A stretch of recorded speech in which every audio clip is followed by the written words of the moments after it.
Hello, guys. Welcome to another episode of WTF. Liverpool 1, Spurs 1. And then we're also going to react to United beating Villa in what was a 6.31. And we're going to see what that actually does for these two clubs. I just finished watching Liverpool right now. Liverpool actually dropped 2 points against Spurs. Or Spurs earning a point against Liverpool in what would also help them in their relegation battle. But Liverpool, man, I don't know. I do not know, man. Liverpool they actually needed to win this game, to be honest. They actually needed to win this game because Aston Villa and Chelsea both dropped points. So it was important that Liverpool actually capitalize on this game. Because had they won, they would have had equal points with Villa and maybe 3 points behind United, who are third in this top four race. Because I'm not even sure if we're gonna get that fifth spot in England this season. I highly doubt that that fifth spot is coming to England this season because none of us are doing well in Europe actually. So, anyways, let's just check, man. Arne Slot decided to rest or to make a couple of changes on this Liverpool team that played against Galatasaray. I'm assuming that is resting for the return fixture, which will be at Anfield this coming week. So this was the starting lineup, obviously. Still strong, pretty strong, should beat Spurs. I mean, notable changes were Frimpong, Ngumowa, and maybe Gakpo starting because there's no Ektika, there's no Salah. But, I don't know, man. This lineup should have done enough to beat this Spurs team. Should have done enough to beat this Spurs team. But Liverpool just could not assert dominance in this game. They could not assert dominance in this game. They couldn't insert, like they did not perform as the club who are at least 15 places or 13 places above Spurs today at home at Anfield. There was never that dominance in this game, man. They didn't play as the club who have all the advantages to win this game. I was actually impressed with this kid, man, Ngumowa. I thought he played well. I thought he was brave in position. He was very direct. He gave Pedro Porro problems. He tried to create a couple of chances for himself and for his teammates. But even with that, man, Liverpool just couldn't create those clear goal-scoring opportunities. Everything was just a half a chance or just an okay chance for them. But so it wasn't clear. Vets, man, I don't know what lives with Vets and shooting. He honestly refuses to shoot. Whenever he's in a situation or he's in a position where the best thing to do in that position is to shoot, he always tries to play it safe and pass it to the next man. It's like he's scared to take that responsibility. Because to actually shoot, it's a responsibility on its own. Because you have taken that decision to forget everything else. Vets, I watched him against Galatasaray. In fact, it's been like that the entire season. Of course, he's got a couple of goals. And I thought that before he got injured, actually, he was improving his inbox action. But now he's back on that shy behavior. He's on his shell. He can't take any ownership. And when he decides to shoot, he actually just bubbles the ball. He doesn't get that clean contact. I don't know what's happening with First, to be honest. Another poor performance from him. I don't think there were opportunities where any other player who found himself in those positions where Vets was, you could have harmed Spurs. Because Spurs, number one, they don't have a good goalkeeper. Any good shot on target is almost a chance against Vicario, but Vets wouldn't take the responsibility. I thought Gakpo was poor. Yeah, man. I mean, I wasn't entirely impressed with Liverpool. The only person, again, whenever I talk about Liverpool, I always end up giving credit to Szoboszlai. He's having a fantastic season. Dominic Szoboszlai is having a fantastic. He's scored now 5 direct free kicks this season. He has scored 5 direct free kicks this season, and they are all beautiful, man. When I saw him put that ball there, I had a feeling that he'd score that goal, and he did. He's brilliant, man. And he has played out of position for at least a big percentage of the season. He has been out of position. I don't know. I don't understand the Frimpong attacking position, man. I don't know why Slot is persistent on playing Frimpong in this position. I know that it's better because he was playing as a right wing back, but it's a different question when your primary objective is to attack more than it is to defend. I'm sure Liverpool must have. Let me check. I'm sure Liverpool must have someone on the bench, but no good. Maybe Chiesa or something should have started in that position if you want to rest Salah. I don't understand why Frimpong is the second is Salah's backup in this right wing. But yeah, man, listen, Spurs, they obviously didn't win. It's been 13 games this season. I mean, this year, actually, in the Premier League. They haven't won the Premier League Spurs this year, which is why they find themselves where they are. However, Spurs, actually, this is one of their better performances in a long, long time. Spurs, they had a lot of players who actually performed well. Danso did well, man. I thought Papisa and Gray were actually good as well. Tell was okay until he came off, to be honest. I was just impressed, especially when he moved to the right wing. Because as a left wing, I thought he struggled a bit. But when he moved to the right wing in the second half, I thought he played well.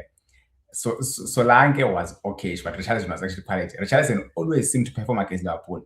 And he always seemed to score against Liverpool. He really hates Liverpool, to be honest. Everyone knows that. He hates Liverpool. He can't stand them. And when he plays, you can see that hatred in his game. And he always cares, but he always scores. And most of the times, he always loses anyways. Because he scores, takes off his shirt, and then loses. That's what he does. But today, his goal was very worth it, man. It was valuable because this goal now, because every team that Spurs compete with, which is West Ham, Nottingham Forest, and Leeds, they all got a point this season. So Spurs needed not to lose this game. And that goal by Richarlison sees them in 30 points right now, which is 1 point above West Ham and Nottingham Forest, and only 2 points behind Leeds in this relegation battle. So this was a needed point by Spurs.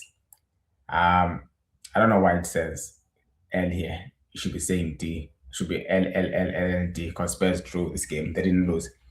But it was a crucial point for Spurs, to be honest, because all the teams around them, they also gained a point. But for Liverpool, man, this was not a good point at all. This was not a good point at all. I don't know why it's writing L here. It should be a draw. Should be a draw. Anyways, this was not a good point unless it has not updated. Let's try and refresh.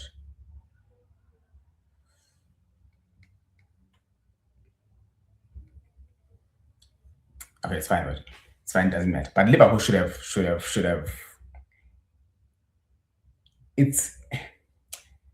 We're gonna talk about United and Aston Villa right now, but Chelsea dropping points yesterday because the Chelsea lost yesterday. It was an opportunity for Liverpool at home to win and be on 51 points, equal points with Aston Villa on 4th spot and open that gap by 3 points to Chelsea. But they didn't take that. So now they are back in this top 4 battle. And I'm telling you, I highly doubt we're going to get that 5th spot this season. So which means only 4 teams will go in the Champions League. At some point, Aston Villa start winning games. Because they've been on a bad, terrible run. But they're going to start winning games because it's only 8 games left now. So if they win, say, 6 of their 8 games, then Liverpool and Chelsea are in trouble, man. But yeah, let's talk about United. Let's talk about that. I'm not sure what is happening with Liverpool, to be honest. I honestly do not know. Spurs, you beat Spurs. That's what you do. When you play against Spurs, you beat them. You don't play around. I don't know what Liverpool are doing, man. Now they dropped 2 points. Actually, there was a status. Let me check if it's my boy who supports Liverpool actually wrote a status before this game. Where is it? He said, it was before this game, he said, everyone is beating Spurs, but guess who won't beat them? Yeah, I guess he knows the team very well, man. He knows the team very well. But yeah, Man United won 3-1 against Aston Villa in what was a 6-pointer, because both these teams won 51 points when they before this game. Now United moved to 3rd spot, opening the gap by 3 points, and with a superior goal difference. I think United will definitely finish 3rd this season. They've done well enough to do that. Also, they only play 1 game a week. But the player I want to talk about, man, is actually there's 2 players I want to talk about. Is Casemiro. He has scored 7 goals this season. 6 of them have been from corners. I don't understand. I have never really linked Casemiro as the one of the best headers of the ball in the game for the longest time. But the last 2 seasons, he's been ever since he came to United, he has elevated in that part of the game and he's found that game and he has focused on that. This season specifically, he has given Bruno at least 8 assists or something, or 7 assists from corners. That partnership in corners actually cash money for United. And Casemiro's performance overall has been brilliant, man. It's such a shame that it is last season. I spoke about Casemiro earlier, so I don't have to get to that again. But I want to talk about Bruno, man. Bruno right now is on 15 assists. This is, I think 16 actually. He's on 16 assists this season. That is 4 behind Thierry Henry and Kevin De Bruyne, or 5 to breaking that record. Bruno is having one hell of a season. Bruno Fernandez is having a good season, man. He's having a good season. I don't think he's the best player in the Premier League this season, but he definitely should be in that conversation. I think I can't justify him having a better season than Rice, Salim, and Gabriel. However, I can justify him having a better season than most players. For example, I think he has surpassed Haaland's impact this season for Man United. So he's having a better season than Haaland. But those Arsenal triples, I think they are ahead of Bruno, to be honest. But he should be in the conversation. Bruno is having a good season, especially if he goes on to break this record, because it will be history. It will be historical. It will be a historical season for him. Therefore, it almost pushes him on that. Man. I think Bruno is having a good season, and I'm a huge fan of Bruno Fernandez. I thought he has inspired United this season, from finishing 16th last season to now going to Champions League football. I thought Bruno is having a fantastic season, but I think Cunha needs to consistently perform for United. Mboma has been poor today. Ahmad has been poor today. But yeah, man, I mean, Aston Villa and Unai Emery, I mentioned it. I mentioned Unai Emery this time of the season. Whenever he's in more than one competition, especially Europa League or Champions League, and then it gets to the time of the season, he just can't find a way to work with his squad and get the best out of them. And this is what is happening right now. I think he's going to focus more. He's going to shift his attention to the Europa League, and maybe. But I think that Aston Villa should find a way to go back to winning ways, man. I honestly think that they should find a way to go back to winning ways. Other than that, this means that United right now are third and Aston Villa are fourth, which means Liverpool and Spurs are sixth. Yeah, but I think United should finish top 3, to be honest.